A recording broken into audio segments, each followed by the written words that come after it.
And the Giants are the They bottom. see me rolling, they hating, trying to catch me. I'm just so damn dirty. I'm real dirty. I'm so dirty because I've been digging under a 200-year-old house. All right, so here waiting for Mike to take his shower, and then I'm gonna take my shower, and then we're gonna go out and get something to eat because I'm hungry. I'm real hungry, and unfortunately, Zeke Elliott may not be eating this weekend or anytime soon. Um, what we are hearing, of course, he's not practicing today, and they say he may miss the Bears. Hey, What? Turpin could be eating though. Um, Turpin was eating last week. that was just that one reverse. For those out there that have been saying Zeke Elliott is worse and Tony Pollard needs to start, well, looks like we're going to be able to get that opportunity. Here's the thing. Now, again, I'm not a doctor. I just play one here on the YouTube. Um, we're hearing a sprained MCL and a thigh bruise. I'll be 100% honest. When you saw that hyperextension in there, um, that did not look good. The saving grace is that he was up in the air.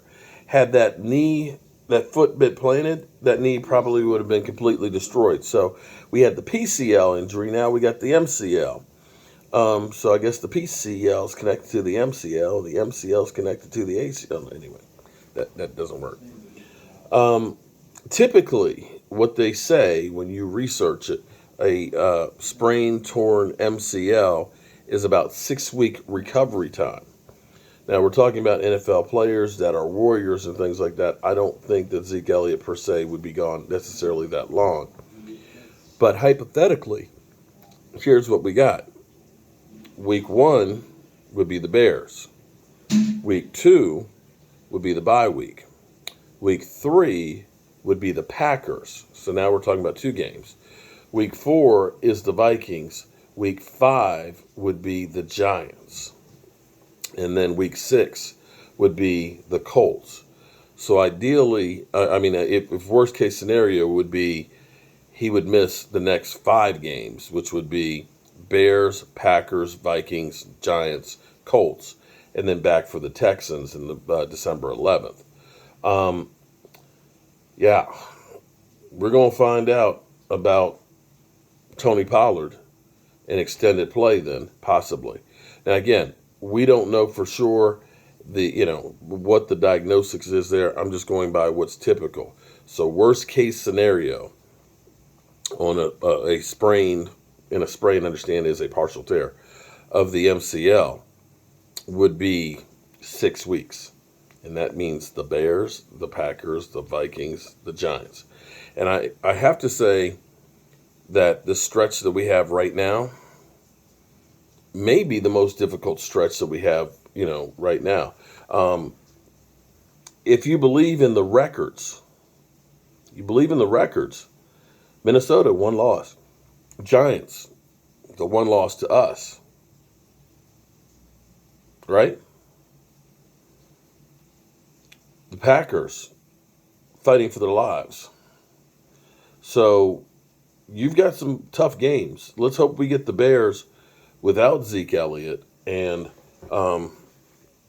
can make some hay between the next couple of those, because this is really where the season. I know a lot of people say trade Zeke, get rid of Zeke, they're tired of Zeke. We're gonna see what it's like without Zeke. We're gonna see what it's like without Zeke, and let's hope that we make it without it. What we're going to have to do is we're going to have to get back to, of course, using more of the passing game. The passing game has been lacking. Let's be clear. And I'm not talking just about Cooper Rush. I'm talking about Dak as well. The Cowboys are going to have to lean a little bit more on the passing and possibly use the passing attack with Tony Pollard as elongated handoffs. And by that I mean using the screenplays.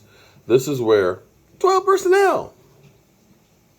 12 personnel? Oh, yeah, 12 personnel. Get yourselves 2 tight ends out on the field. Have them chip other players. All right?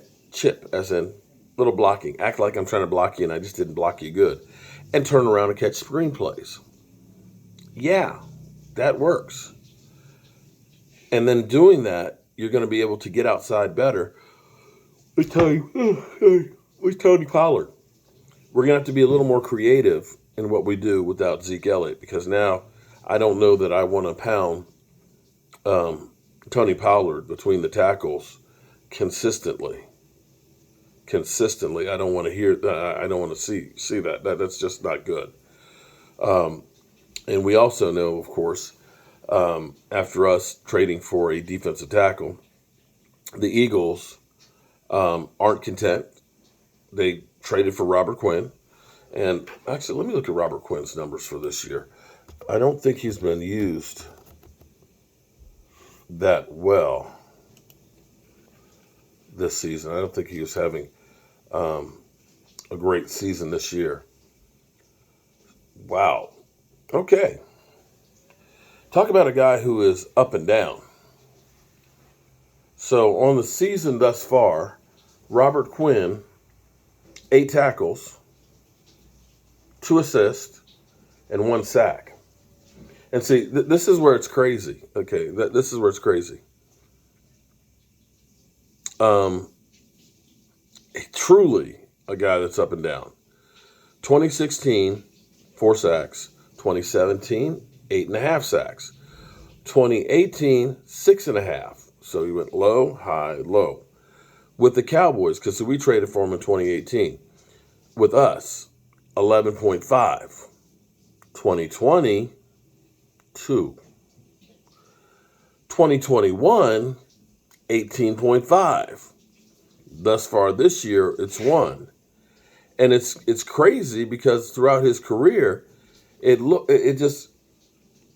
wow. His first year, 5 sacks, 10.5 the second one, 19 in 2013, 10.5, then 5, 4, 8.5, 6.5, 11.5 with us, 2, 18.5 and 1. So people are making this trade out to be like they got Von Miller. Reality is, I don't know how much he really has left in the tank. Yes, he had that 18.5 sacks last year, which is huge. But you look at the other years there and what he started out with this year. Now, granted, he's going on a better team. And he won't have to be the guy. But, 4th round pick is not much to give up for a guy like Robert Quinn. Okay, good people. I gonna go in here and clean this stuff up because I'm dirty. And I was riding over here dirty. They didn't catch me, but I was riding dirty.